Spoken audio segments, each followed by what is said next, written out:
Well, hello again. This is Andrew Clay Schaefer. I'm organizing DevOps Days Pittsburgh, and with me today I have one of the speakers of DevOps Days Pittsburgh, and he's actually one of my favorite people to talk to.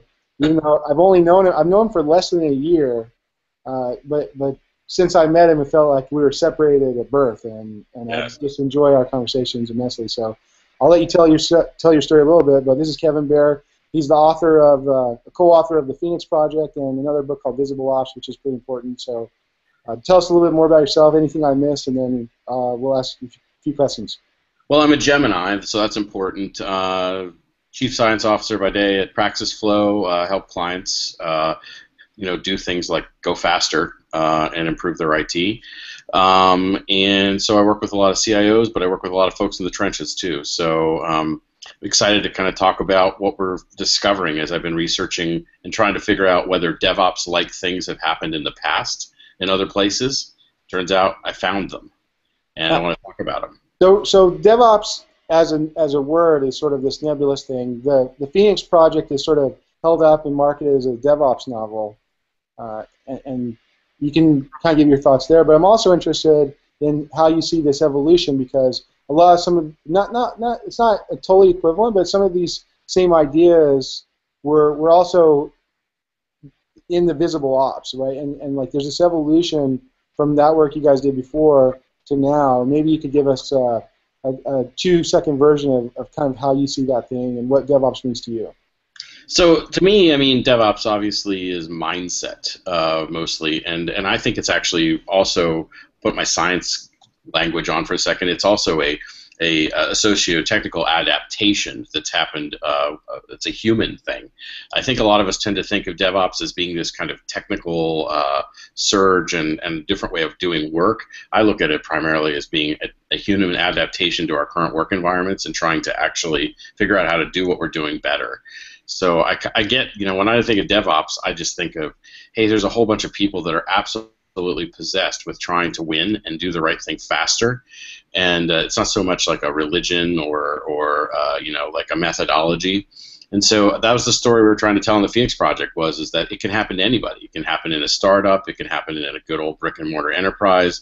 People get their back against the wall. The way they're working's not working. You got to try something different. And bam, things like DevOps emerge. Without giving away too much, it seems like when we have conversations, most of your customers are kind of on the enterprise scale, CIOs, CTOs of these large institutions, enterprise institutions, and the startup stuff. Although a lot of the narrative around DevOps comes from kind of web ops and startup stuff, that you're seeing some other things, these competitive advantages, competitive transformations in the enterprise as well. And maybe you could give a little bit of insight from your experience there.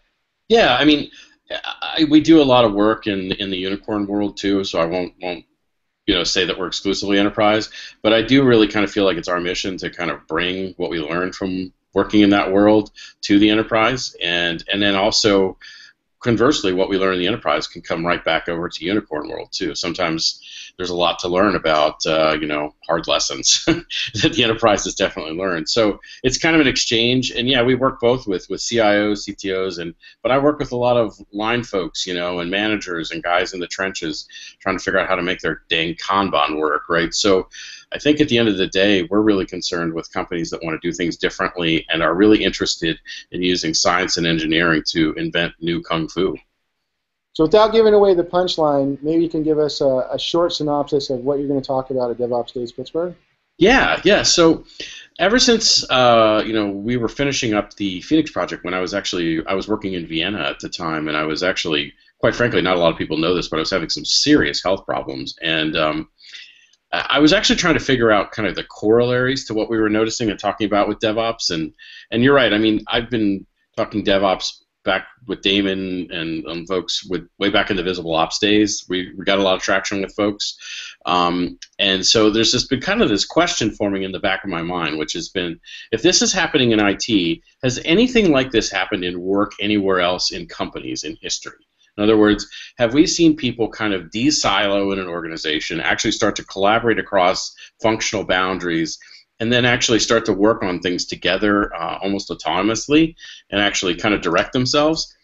And it turns out, Yes, it has happened before, and I found some places like coal mines and weaving looms and really strange analogs where DevOps was happening. And so I want to talk a little bit about why that happened there, and I want to talk a little bit about why it got killed in those places, not because they weren't doing a better job. Turns out they were doing a way better job working like DevOps, but there was peril in their future, and I want to talk about what that might be. Interesting. Well, I know you've been through Pittsburgh more than once, and you were just barely here talking to CMU. And there's Yes. a rumor, which you can confirm nor deny, that you might end up being here more often.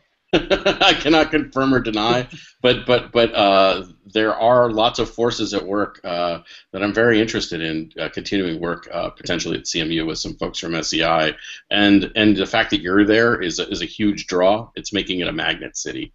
Well, there you go.